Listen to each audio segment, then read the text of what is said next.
तो दोस्तों स्वागत है आप सभी का अपने अपने यूट्यूब चैनल में। तो अभी हम स्टार्ट करते हैं आज कुछ क्वेश्चन की सीरीज जो 15 क्वेश्चन की सीरीज रहेगी।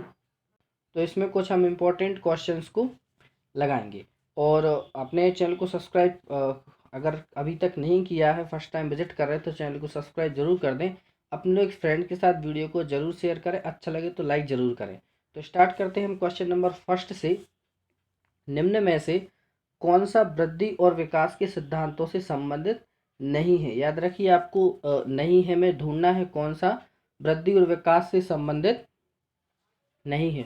तो फर्स्ट है निरंतरता का सिद्धांत, वर्गीकरण का सिद्धांत, समन्वय का सिद्धांत, तो वैयक्तिकता का सिद्धांत। तो हमारा जो राइट आंसर है वो राइट आंसर रहेगा हमारा वर्गीकरण का सिद्धांत। यानी वर्गीकरण का जो सिद्धांत है वो वृद्धि और विकास से संबंधित नहीं है, क्योंकि आपने देखा होगा निरंतरता का सिद्धांत ही विकास से संबंधित होता है, समन्वय का सिद्धांत वृद्धि से संबंधित होता है, और व्यक्तित्व का सिद्धांत जो है वो वृद्धि और विकास से संबंधित होता है। आगे चलते हम।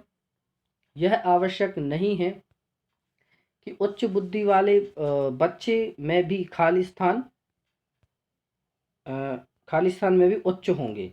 यानी यह आवश्यक नहीं कि उच्च बुद्धि वाले बच्चे जो हैं वो इसमें भी सृजनशील होंगे। तो वो क्या रहेगा? ऑप्शन फर्स्ट है सृजनशीलता, अध्ययन, विश्लेषण करने और अच्छे अंक लाने के लिए, या अच्छे अंक प्राप्त करने के लिए। तो हमारा जो राइट आंसर है वो इसमें से क्या हो सकता है?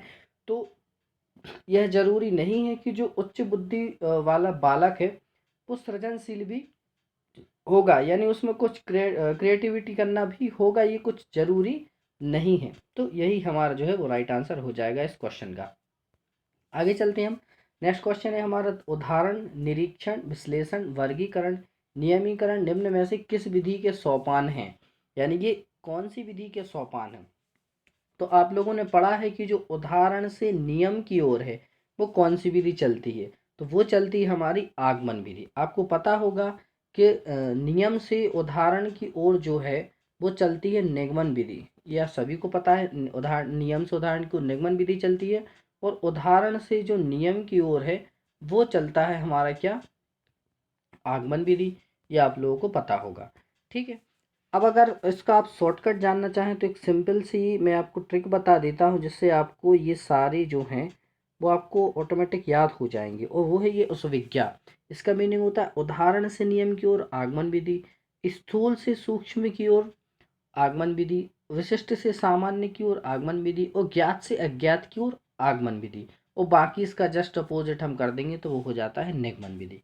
आप लोगों को अच्छा समझ में आ गया होगा। आगे हम देखते हैं बाल मनोविज्ञान का क्षेत्र है। तो बाल मनोविज्ञान का हमारा क्षेत्र कौन सा है? ऑप्शन नंबर आपकी फर्स्ट है केवल शैक्षिक शिशुअवस्था की विशेषताओं का अध्ययन करना, केवल गर्भावस्था की विशेषताओं का अध्ययन करना, केवल बाल्यावस्था की विशेषताओं का अध्ययन करना, और लास्ट ऑप्शन है हमारा गर्भावस्था से किशोरावस्था की विशेषताओं का अध्ययन करना। तो सबसे पहले तो अगर आपको बिल्कुल कुछ भी समझ में नहीं आ रहा है, मान के चलिए इसमें से राइट आंसर हमारा कौन सा होगा, तो आप पहले नेगेटिव आंसर्स को हटाना सीखिए।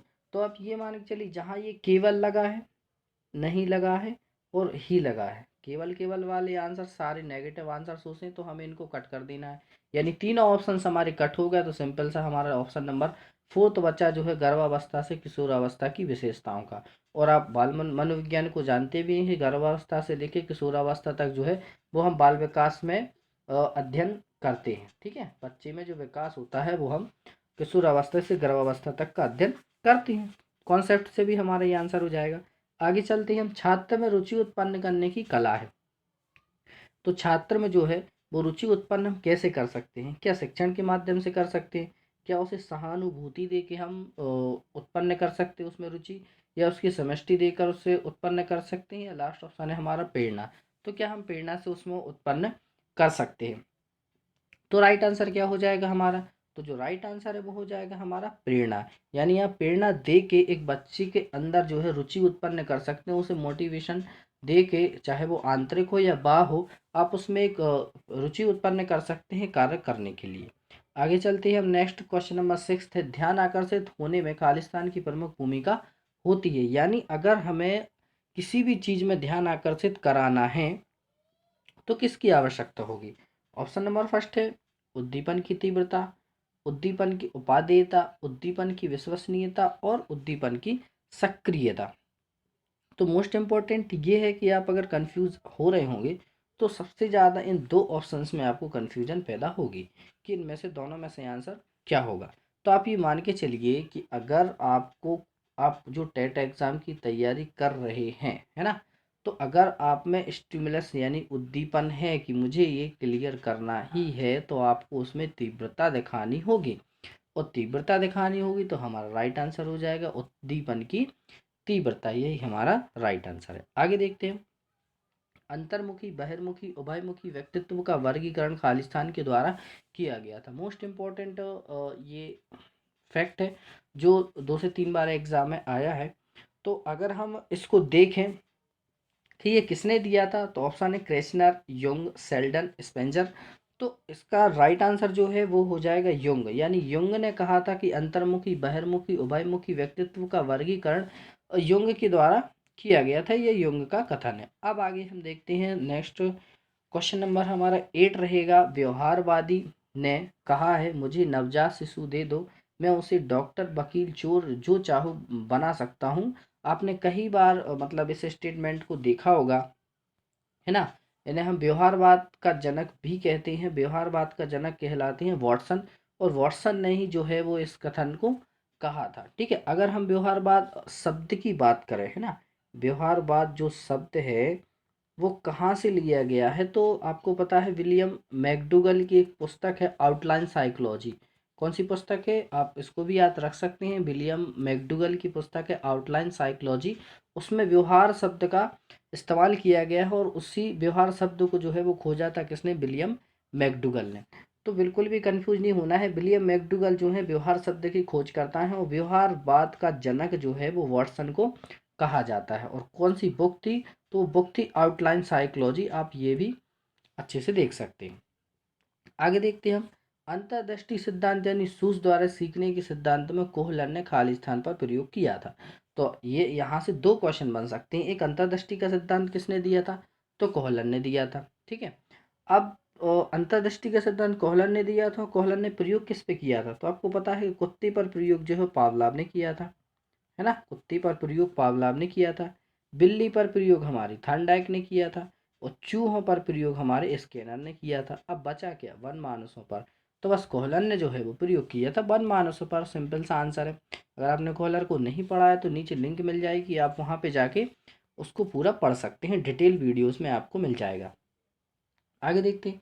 वह अवस्था जो कि माता के 21वीं गुणसूत्र जोड़े के अलग ना होने पाने के कारण होती है कहलाती है। तो वह कौन सी अवस्था होती है, तो वह जो अवस्था है वो होती है डाउन सिंड्रोम। ये होती है हमारी इसकी अवस्था डाउन सिंड्रोम। सिंपल सा आंसर है। ओके, आगे चलते हैं हम क्वेश्चन नंबर 11।